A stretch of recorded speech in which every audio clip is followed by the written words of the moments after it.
Infrastructure Committee meeting to order. I'll be standing in for Chair Pfeiffer. Please stand for the Pledge of Allegiance. I pledge allegiance to the flag of the United States of America and to the republic for which it stands, one nation, under God, indivisible, with liberty and justice for all. Thank you. Item number 3 is public comment. We do have one person who has signed up for public comment. Ariel, if you would come forward up to the microphone, please. And just state your name and the town that you're from. You don't need to state your address.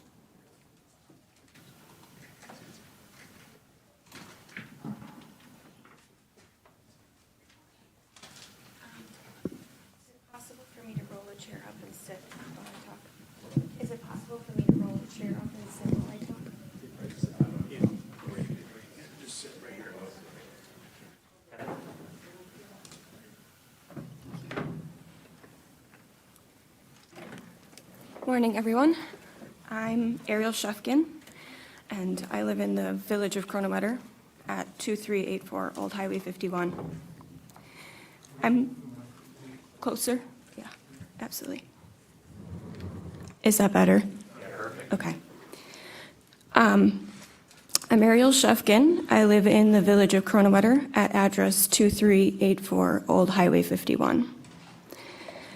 I'm here today to give you all perspective from someone who is smack dab in the middle of the proposed location of the County Highway Department. Sorry.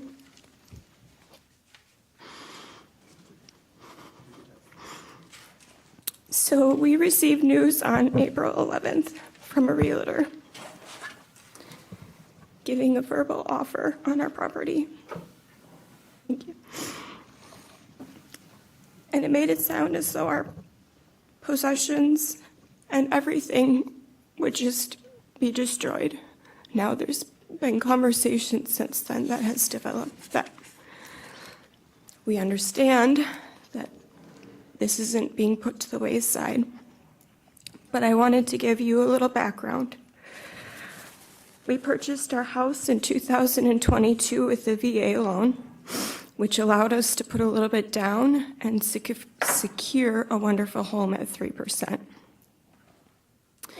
Now that we have this news, we were trying to figure out what's next, what's being voted on, what's being said.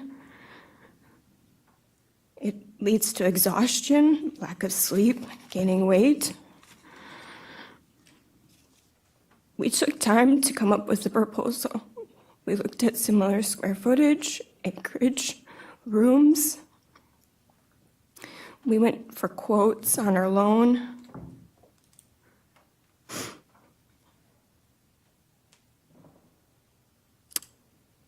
And we can't afford to move.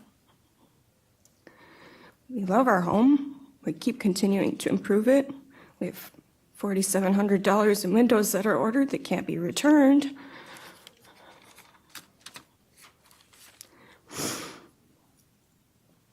We felt we provided the supporting documents for a counteroffer,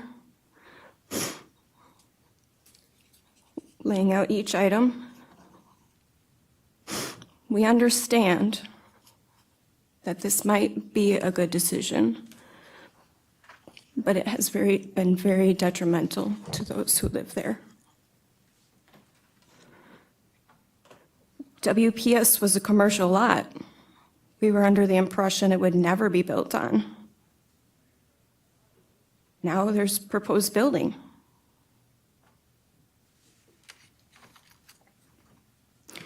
We fear all 4 sides of our property may be affected. 3 with a fence to buffer what you can, and potentially a 4th with a turn lane so that traffic isn't impeded. I can only assume that if we had to stay, because we can't afford to leave, we would have a turn lane in our front yard. I wanted to give you all this information just so you can know a little bit about the little person.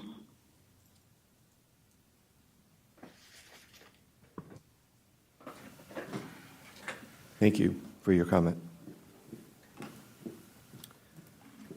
Moving on then to item 4 is approval of the March 13th, 2025 Infrastructure Committee meeting minutes.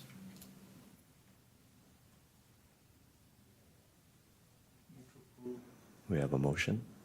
Do we have a second and a second? Any comments, discussion? Hearing none, all those in favor signify by saying aye. Aye. Opposed? Motion carries. Item 5, policy issues, discussion, and potential committee determination. Item A is the County Highway XX Pine Street intersection study review. Kevin? Okay, we had gone through the initial study a while back at one of our previous meetings, and the consultant had finished up that review. Basically, right now, it's at the stage, they looked at the crashes out there, they looked at the site conditions, and the recommendation is to take an incremental approach to this. I'll give you a little background too. Initially, when they did their study, we do 5 years of crashes that we look at. They started in 23 because that was a complete year. They started this in 24. That initial study didn't meet any warrants for an all-way stop or a roundabout. 24, there were more crashes that year than some of the concentrations of the previous years. So when they included that for the final draft, it did meet that all-way stop warrant in there. But their recommendation based off of the site review and those crashes is to take an incremental approach and start out by looking at like the northwest quadrant especially that has limited vision in there. It's a fairly narrow right-of-way and no vision corners purchased. So on some intersections, we have a vision corner where it doesn't make a square corner. It cuts over at an angle, so we have more room to maintain that vegetation. So their approach is to get with the owners, see if it might be feasible to purchase some real estate in there and do some tree clearing in there, because the trees are on private property for that. And then if we're not able to do something like that, their next step would be to recommend that all-way stop. If you saw the cost-benefit analysis in there, the roundabout provides the most efficient, long-term, least hazardous intersection with it, but the cost-benefit analysis on it was significantly different. The lower cost of the all-way stop control, it just doesn't compare with, I think it's usually about $1.5 million now is what DOT says to figure for roundabout construction. And we'd make a significant improvement with the all-way stop just because you're eliminating the through movement in there. So in theory, everybody should be stopping in. If one person does miss a stop sign, chances are the other legs are stopped at it and have a much better chance of seeing it. So our next step that we would plan then is probably to get with the village because they have that third leg in there, run through the study with them, and then collaborate together and see what we come up with for a recommendation for moving forward. Thank you. Any questions or comments? Supervisor Sorba. Microphone. Yeah, that was in their proposal. They included that if we switch this over, especially for that leg that's so conditioned to having a through movement, usually put that extra effort into putting the blinking stop signs in there. I think that makes a big difference because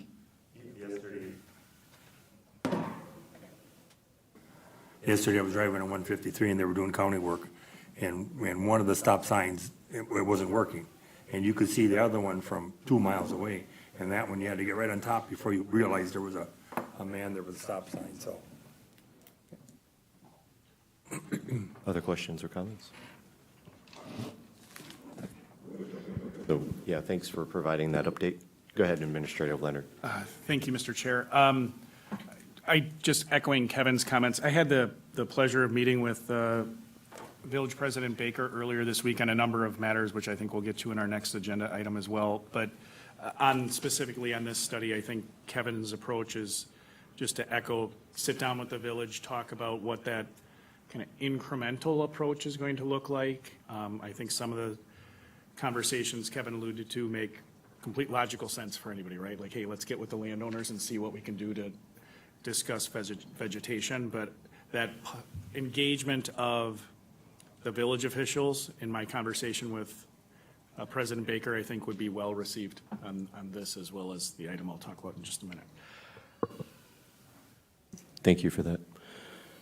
So it looks like the plan would be to have a motion to accept the study and then discuss further with the village the plan.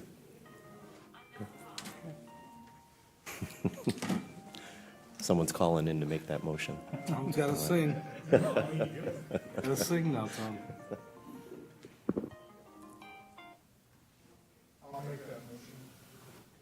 Do we have a motion? Do we have a second? A motion and a second. Any further discussion? Okay, hearing none. All those in favor signify by saying aye. Aye. Opposed? Motion carries. Thank you, Kevin. Moving on then to item to 6, operational functions required by statute, ordinance, resolution, or policy. No items for A. B is discussion and possible action by infrastructure to forward to county board for consideration. Item 1 is consideration of offers to purchase properties in the village of Cronenwetter, specifically parcels that are listed here, potential locations for a relocated county highway facility. Commissioner Griesbach. Thank you. On the screen, you'll see, this is a quick reminder of the parcels we're talking about. At the last county board meeting, as you recall, parcels B1 and the public service parcels were purchased, and we said we had a good feeling that we were coming back to talk about parcels P3, 4, 5, and 6. We do have a signed purchase to offer with those 4 landowners. It's all family, so we just made one offer. That's how they want it to be done, so we just have one offer for all 4 parcels. So we do have a offer to purchase assigned by both parties at this time for $750,000 for those 4 parcels to further that development that we had spoke about at our full county board meeting last month. Again, those parcels would give us nearly 24 acres without parcel P2 at this point, which we can discuss at another time. But right today, we're just here to discuss parcels P3, 4, and 5, and 6. So with that, taking questions, and Lance also has some new developments, what is happening out there as far as some zoning issues. If I may, Mr. Chair. Thank you. And I'll start with, again, I referenced before I had the opportunity to speak with President Baker. I also had the opportunity to speak with Ms. Shefkin earlier today. And I think from my conversation with President Baker, one of the, perhaps at least in my characterization, one of the biggest requests, or at least in things of most importance from the perspective of my conversation with him, was for the county to really make an effort to be a good neighbor within Cronenwetter. And I think that's not only the village itself, but specifically I left with, again, the impression of really giving some thought and conveying back to you the importance of being a good neighbor, specifically with respect to the other parcels. I think that, again, is important for the individuals that would be directly to the south, but also, as Jim referenced, I had with respect to parcel P2, I was able to speak with Ms. Shefkin to address some of the concerns. Certainly the process, I think, has been challenging for not only the county, but also certainly from the perspective of the landowners, because again, we've had to operate through a realtor to kind of keep the county away from the public discussion of who's potentially buying those things. But regardless of that fact, the idea of being a good neighbor, I think, is important. One other reason that I think I was just made aware of this morning, the village is looking at discussing whether to make some zoning amendments, specifically that would require a highway facility to have a 500-foot setback from residential parcels. We haven't had the opportunity to really look at that in depth. I, again, just looked at it this morning and was just made aware of it this morning. I think that does add a layer of consideration perhaps for the board. It certainly, as your administrator, I think would make development of this site, at least with respect to parcels P, 3, 4, 5, and 6, particularly 3, 4, and 5, very challenging if that were adopted. It is, again, I think, something for you to consider operationally. I know Jim has made very clear in previous meetings that it would be more advantageous operationally to have those sites and be able to develop comprehensively that entire parcel in a way that maximizes efficiency, but also minimizes blind spots and turning radius challenges that we might have, layout challenges. So with respect to P3, 4, and 5, and as well as 6, I think that's something you may want to consider when evaluating the offer today. In speaking with the realtor, I know Jim can elaborate, but that offer, which was essentially a couple of counter offers back and forth, that offer is objectively reasonable, I think, from the realtor's perspective, and Jim can clarify if there's a different understanding. I do want to say, I think it's sufficiently related because we're talking about the development of the site. We are working very closely, and I was able to give some additional information to Ms. Shefjan that, again, we're working to try to find opportunities to ensure that we have a solution that works for that family as well as all of the families along the bottom of the parcel. So we'll hopefully be able to give you some more updates on some of those potential ways to do that, but I wanted just to update this committee. I don't know if, Jim, if there's anything else you wanted to offer. Questions or comments? With P3 through P6, those would require zoning changes by the village because they're currently residential, correct? Mike is here to look at that. Mike is here. Under their current zoning code, utilities are a permitted use even in residential zoning districts, and utilities are defined to include generally things that would that our highway shop would meet the definition of. So as it currently stands, there would not be a zoning change required. You know, if zoning challenges were to come up, then we would have to deal with those. But right now, as the parcels are currently zoned, they are consistent with our planned use. Thank you.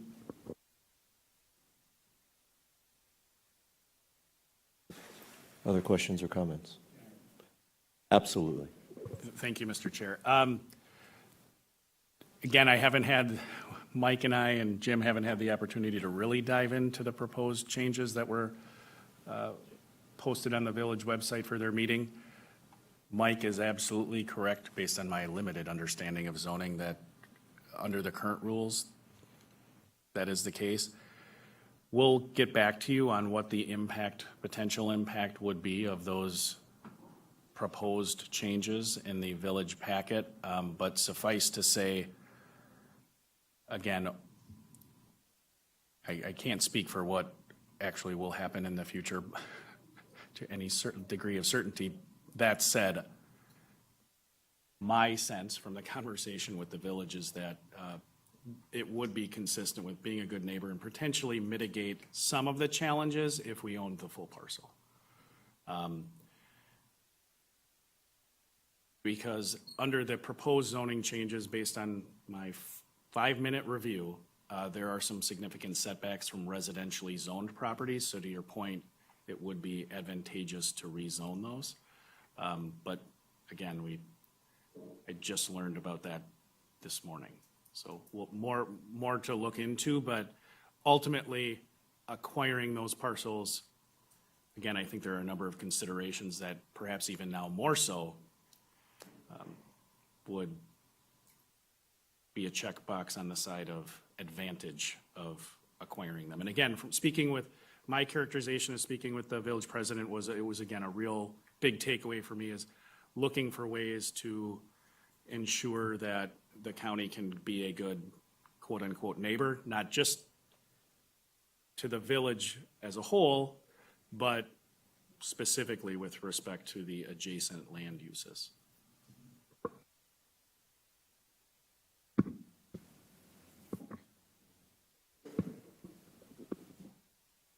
Are there other options, conditional use permit, variance to that 500-foot setback?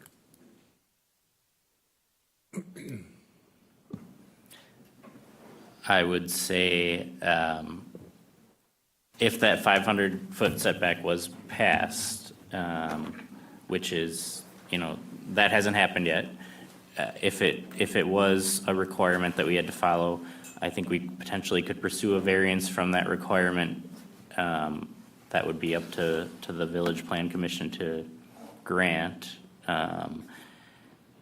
Looking at the proposed zoning changes, there would be I think the way I read it, and again, haven't had a ton of time to dive into it yet, there would be a requirement to get a conditional use permit to build a highway shop on any parcel if those zoning changes passed. So as part of that process, I think that would be working out those setback challenges as well. But again, right now, the zoning doesn't require any of this.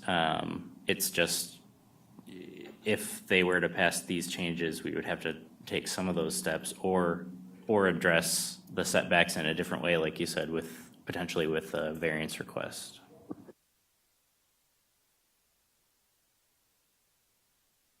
Other questions or comments? No? Good, Tom. That, for demolition of that, any estimate on the cost of for demolition for those 5 properties? I haven't worked through those numbers, but it'd be very minimal. We just use them, we'd use our own crews. So that You would use your own crews, because you've said that before, Jim, and you use outside stuff. No, well, we use outside when they were outside of residential homes. We've taken down many residential homes, so I think the disposal, we'd have to work with our landfill, and that'd probably be our biggest cost. Okay, thanks. The only question I have is, when is their meeting to discuss that? Is it prior to our county board meeting on May 15th? Tonight. They're meeting tonight? Okay. Supervisor Volk. Yeah, so the meeting tonight was the plan commission meeting, so whatever they decide from there, we'll have to go to the village board.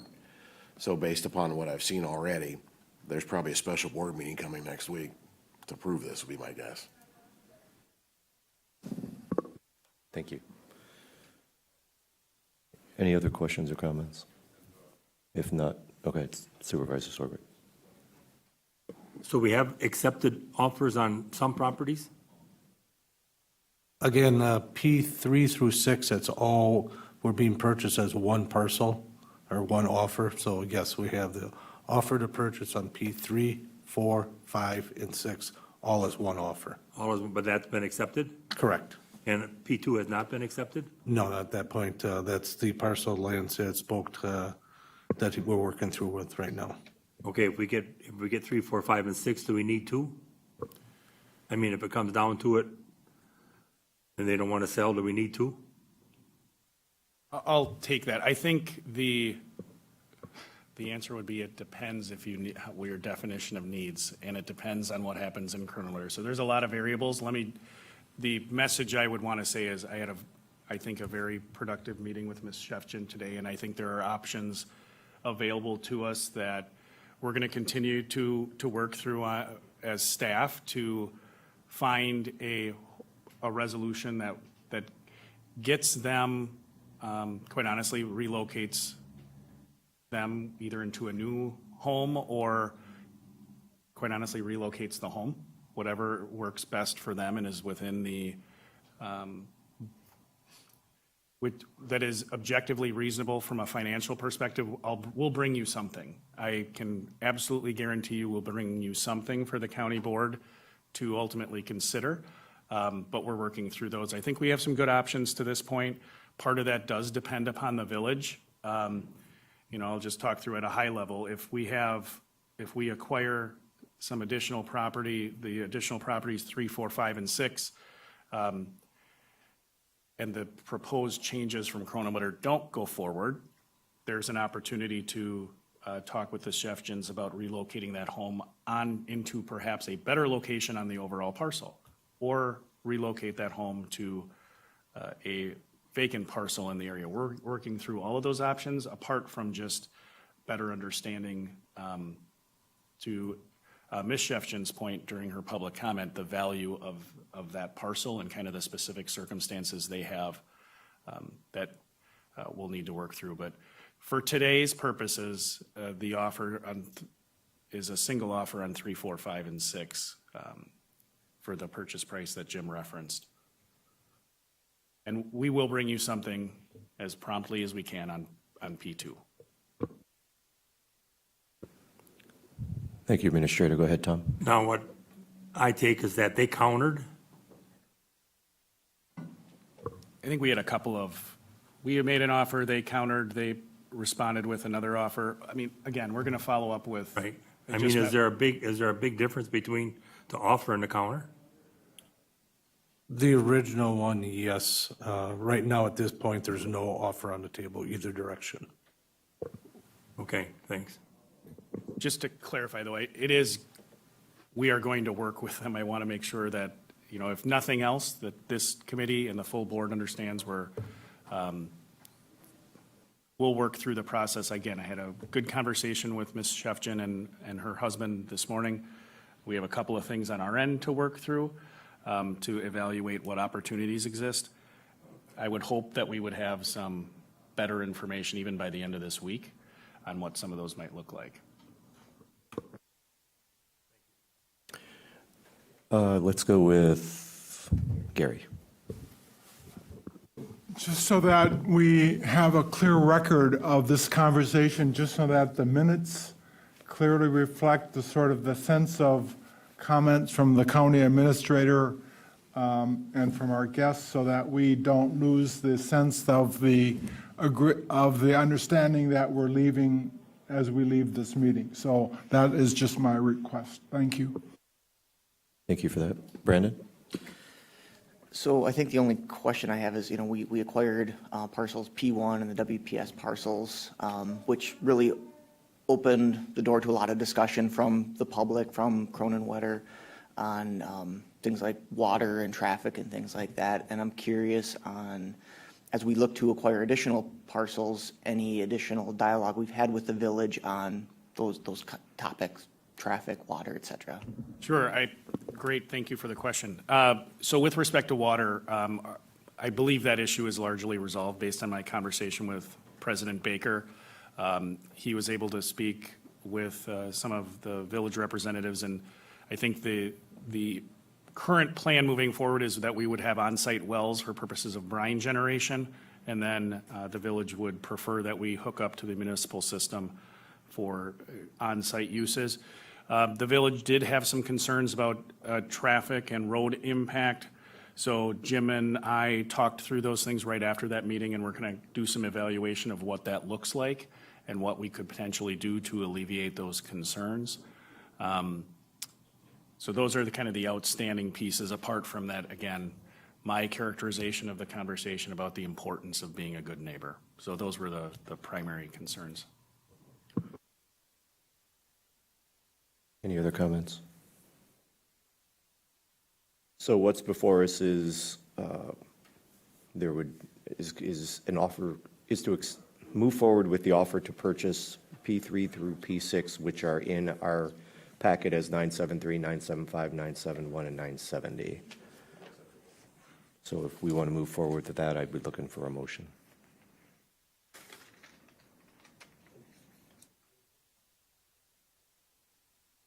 Correct. So first it's going to go to HR Finance and then the full county board, correct? All right. Thank you. Action to forward. HR Finance is Wednesday next week. Okay. All right. I would make a motion to move it forward to HR Finance. Okay. The purchase of 3, 4, 5, and 6. Motion and a second. Any further discussion? All right. Hearing none, all those in favor signify by saying aye. Aye. Opposed? Motion carries. Thank you very much for the discussion, and thank you for the comments as well. Moving on to item 7, educational presentations and committee discussion. The first is the 2024 strategic plan review and update. So this is my project as vice chair of the full board. We are the last committee to do this. So just to give you the same intro, the current strategic plan was passed by the board in 2018. We had COVID, which caused some issues with that, so there was a revision and extension that was completed in 2023. Some outcome measures were marked complete, others were extended or amended through 2024. So what we are doing is looking at the two primary objectives that infrastructure had, 8.7 and 10.12, and looking at those outcome measures. It isn't to extend this strategic plan in any way, because we have our comprehensive plan, which is being worked on, and then a new strategic plan will come from that next year. So with that, the way we can move forward is, I don't know if you have those images at all. Do you have you got that? Thank you.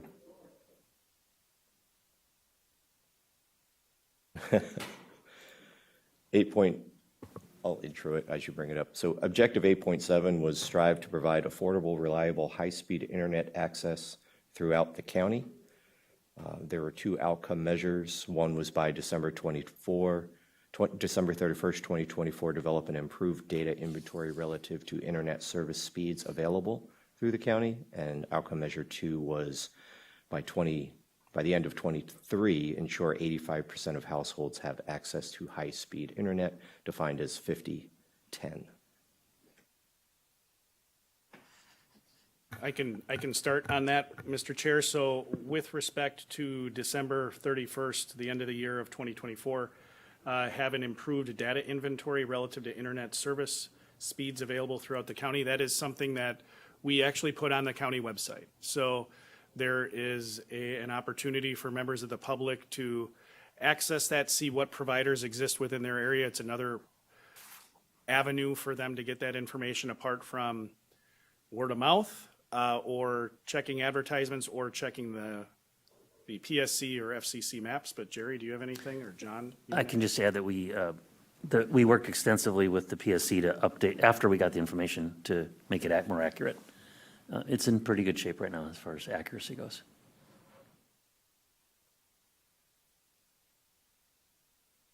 Any questions or comments on that one? Okay.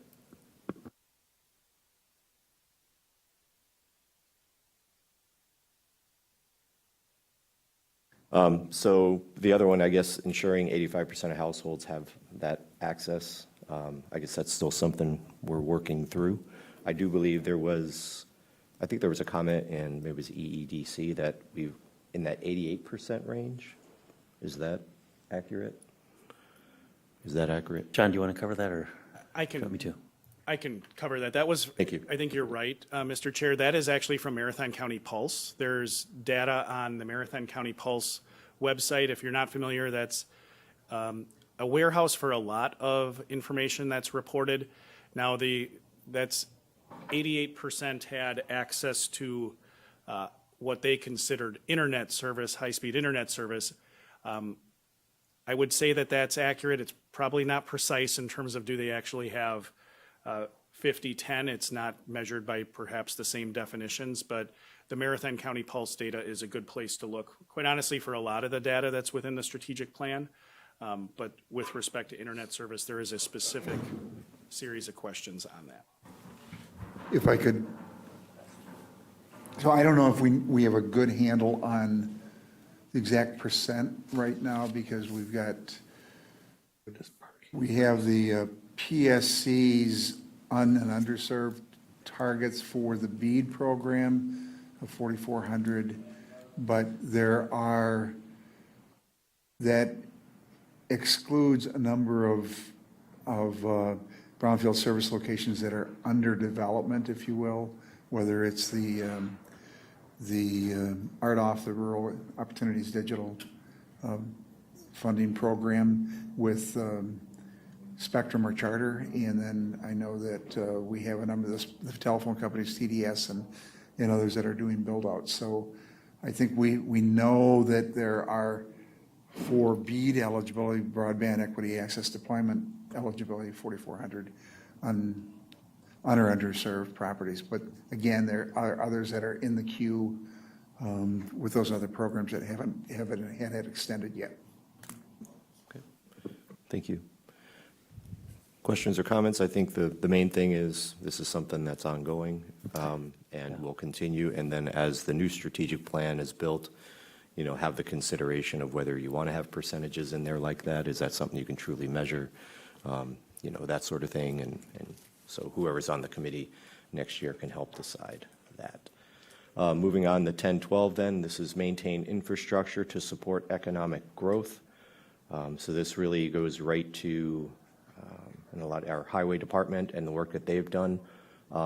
Outcome measure 1 is maintain a county highway overall pavement surface evaluation and rating score average annually of 7.0, known as the PACER.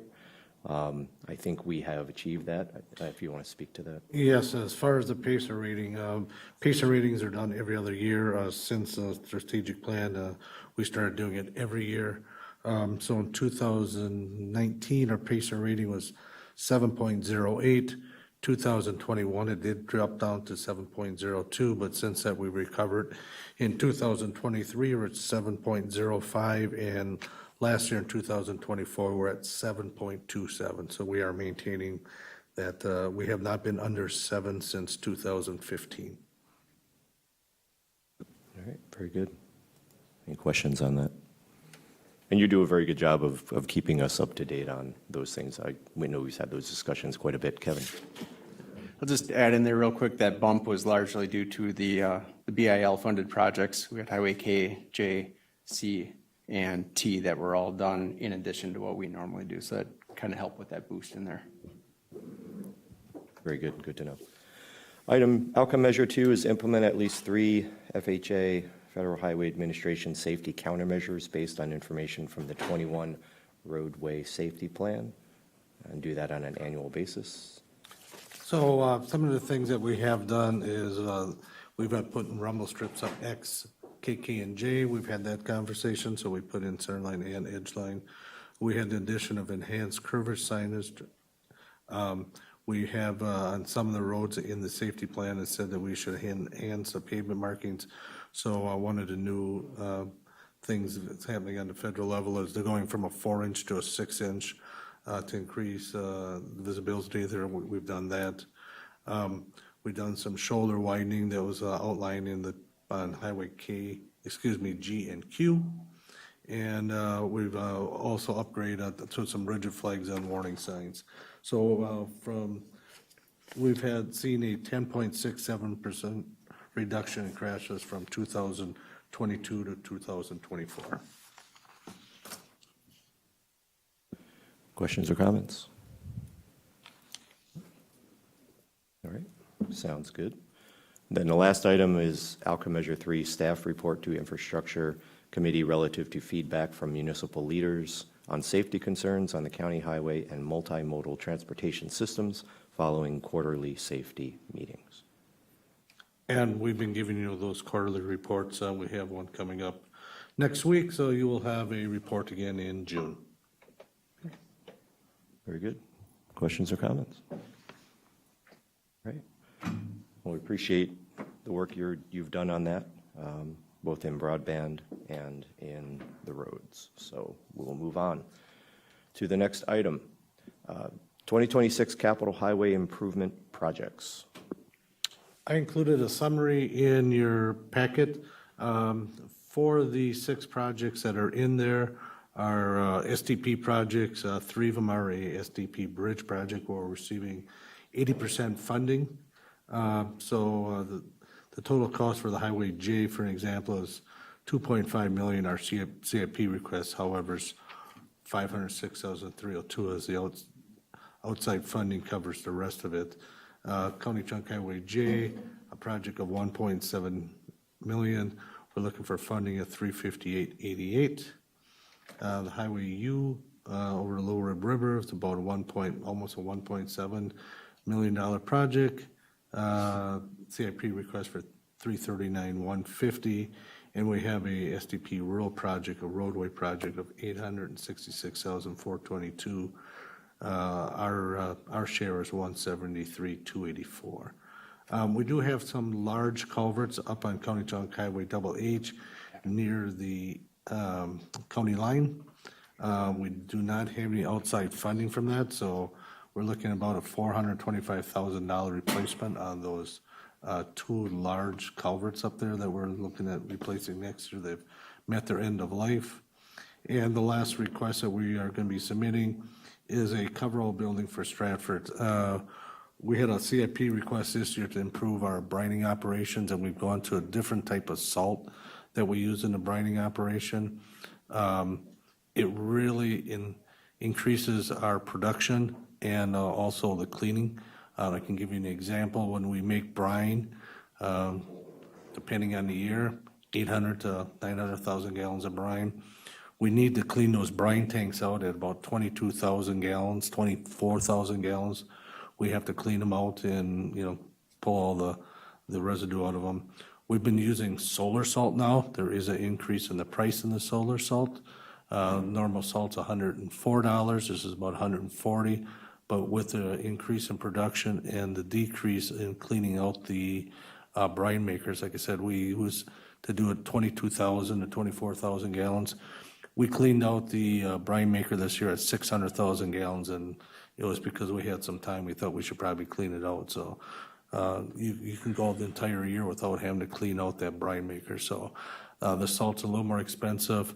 We want to store it away from the other salt. So out our Stratford facility, we have where we want to put, now we're keeping it in the shed, and it's very tight in there, and once in a while it gets mixed up with the other salt. So we have some blocks in there, but we like to have its own shed to put the solar salt in. So we working with coverall and looking at a price of $127,625 to put up that extra salt shed so that solar salt can stay separate. So those will be our capital improvement requests that we'll be submitting to Chris and his team. And then again, every year we have our rolling stock that we can purchase equipment from. However, once in a while, and we've been kind of talking about the paver coming up. We'll have a large item that if we don't receive other outside funding for it, it will pretty much eat up our whole rolling stock. The new asphalt paver right now, the quote that we have on that is $643,127 for a new asphalt paver. So they don't give those things away, but we are submitting that as an additional rolling stock above our regular rolling stock. Thank you. Questions or comments? All right. Thank you, Jim. Next item is the Highway Commissioner report.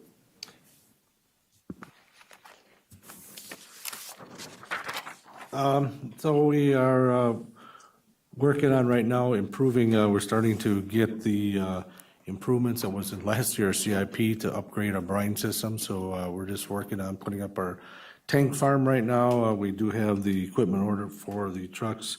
And then we're also switching the snow equipment off the trucks so we can use them during the summer. A couple of weeks ago, we spent an entire week and a half picking garbage. Unfortunately, you go down the highway and you see a ton of garbage out there, literally tons of garbage. Our crews picked 10 quad loads of garbage off the highway, so it's a lot of stuff out there, but they did a fantastic job and it looks good. We're starting to get going on some ditch grading. That's starting to thaw out a little bit. The paving crew is preparing to start work on County Trunk Highway N, R, and double N. Milling operations are to begin on May 19th. The project is planned to be completed by the end of June. The bridge crew continues to replace a beam guard and cable guard that continually gets hit in the roads.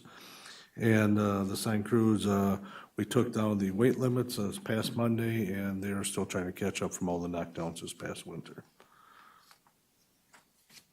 All right, thank you. Questions, comments? All right, moving on. CCIT projects, Jerry. Thank you. In your packet is an update on projects. We have a lot of stuff going on at the moment. I thought I'd maybe highlight a couple of things. I think we might have mentioned,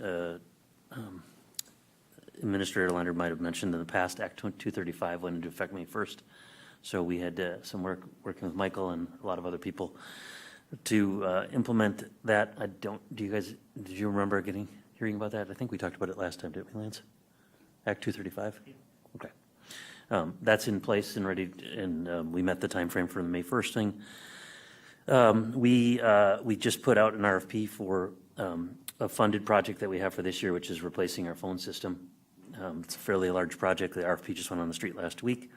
About 3 weeks ago, we moved from Frontier phone lines going into our 911 center to AT&T EZNet, which is a fiber connection to our 911 center.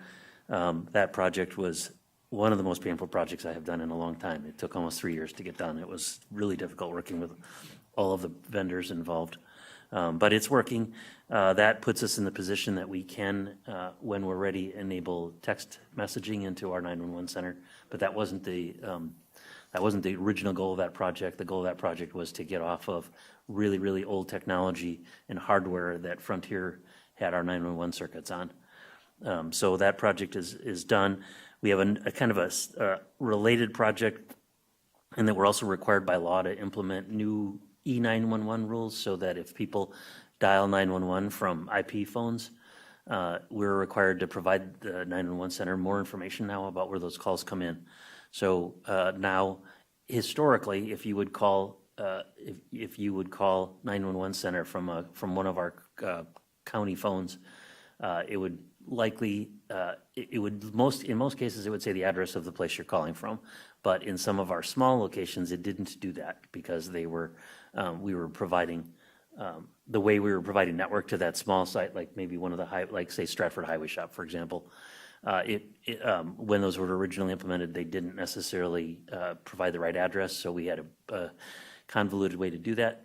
We were required to address that, and we've implemented a product called Red Sky, and the team implemented the test work of that about 3 weeks ago, and it's working well. In essence, what you can do with that technology now is say the 911 call came in from 500 Forest Street, and it's on the second floor in courtroom 2.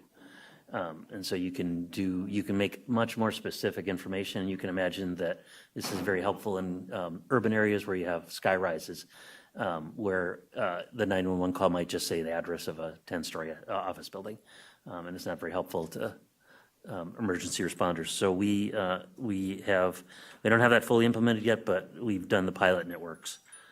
A couple other things. We are working on our 2026 CIP. We have a number of larger licensing systems that need to get relicensed. Our Microsoft SQL licenses are expiring. We have some Microsoft Server licenses that are also expiring. So we'll be submitting a number of CIP requests for 2026 to address things that are at end of life. The asset management product that we're implementing for parks and facilities is going live between now and your next meeting. I think it's May 28th, if I recall. So that project's coming along pretty well. We moved 7 of the 9 departments into Lakeview AB, working with Chris's team on facilities. There was a lot of work to do. Those moves went pretty well. All we have left is finance next week, and then the facilities team itself is going to move to a new location, I think, at the end of May, right, Chris? So if you haven't been down on the Lakeview AB campus, Lance has a new office there, as do a number of other folks, and that's in pretty good shape. And the last thing I'd mention is I eliminated a position in our team so that we could fund a different position with a different skill set, and we have an accepted offer for that, so we are hiring an AV systems engineer. We have a lot of audiovisual systems like this one in the Lakeview campus, all of our courtrooms, all of our jail video systems, the city, and then the Regional Forensic Science Center has a lot of new video gear that's going into it. That person will start at June 2nd, and then we have 2 open help desk positions they're interviewing for this week. It sounds like they have a couple good candidates ready. And then in June, the real main focus will be on getting the Regional Forensic Science Center ready to go live and have them move in. Chris can probably elaborate more on the exact schedule. I don't have the final schedule for Forensic Center, but I was out there. I've been out there I stop in once a week for the last couple of weeks. They just yesterday started installing all of the video gear. So you guys will probably get a tour of that when it's done. The pathology stations have direct cameras coming down from the ceiling. They have these big 86-inch TVs behind them showing full-scale body scans of the people that they're working on. And then it's all set up for students to have the pathologist mic'd and have TVs up in a mezzanine area for students to participate as part of their classwork. So I'm pretty excited about that. It's going to be a big project, though. Any questions on my work? Thank you. All right, thank you, Jerry. Moving on then to item E, Broadband Task Force update. John? All right, thank you. We're in this period of time where the county isn't actively involved. The Broadband Task Force has not been meeting because we're awaiting PSC action relative to the broadband equity and access deployment program. We're under that program, the internet service providers submit proposals to the state. They evaluate it. We had round one that occurred in February. We know that Mosaic, Bertram, and Bug Tussle submitted applications to serve Marathon County. This county board adopted resolutions to support those. That process involves the PSC then evaluating the submittals from the ISPs, looking at it relative to cost data that they have, and then making preliminary awards. Typically what they do is, my understanding is that they'll go through and look at those areas that only have one proposal and look if they compare favorably to the cost estimates. They'll make a preliminary award. That preliminary award is not released to the public. The internet service provider can do that, but then what happens is the Public Service Commission goes back and negotiates with the companies where there's multiple proposals to serve an area, try to select one that is most cost advantageous, and then they'll move into a second round where that will continue, and then they'll bring in fixed wireless service and look at awarding it. And then there will be a third round in April, May, that they'll look at alternative technologies, including satellite, until they've served the entire population of the state. They'll then prepare a plan, submit it to the public. It'll be a 2-week period for public comment, and then submit that to the National Telephonics Information Administration and the FCC. We do know that the FCC has asked for a 90-day delay in the process. So a year ago, the feds approved Wisconsin's plan, and they had 365 days in which to get a plan into them to review. There are 3 states that have had that plan into the feds. They have paused all action for 90 days while they're reviewing the eligibility criteria, the preferences. There was a strong preference for fiber to the premise versus satellite, so they're evaluating that. We don't know what the outcome of that will be, but I'm anticipating that if we had an August 1st submittal to the feds, that may be moved back to November, which would effectively, we didn't think that any projects would occur this year, but certainly they won't if the plan's not due to the feds and they have to go through the approval process. The question is whether we'll lose 2026 as well. There are some concerns about the slow pace of the BEAD program. There hasn't been any fiber put in the ground yet nationwide. People are looking to accelerate it. We're not sure what the outcome will be, but we're waiting for the Public Service Commission to work through all those.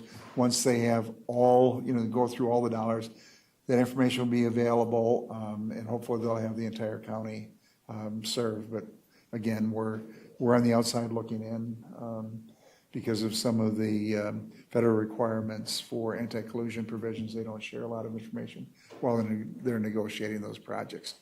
And then on a side, next week, a number of the representatives from the county will be meeting with new management at Bug Tussle.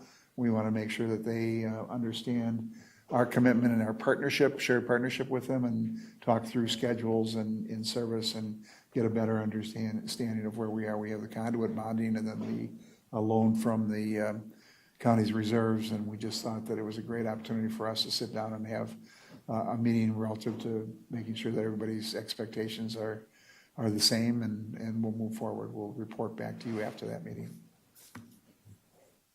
Thank you, John. Any questions or comments? All right, thank you. All right, moving on, next meeting date, time, announcements, future agenda items. As always, you're asked to bring any ideas for future discussion. If you have any now, you can share those. Otherwise, send an email to Chair Pfeiffer. Our next meeting is Thursday, June 5th at 9 a.m. And moving on to item 9. Motion to adjourn? Second. You got to do rock, paper, scissors. See who gets the second, but, all right. All in favor signify by saying aye. Aye. Opposed? All right, we are adjourned. Thank you, everyone.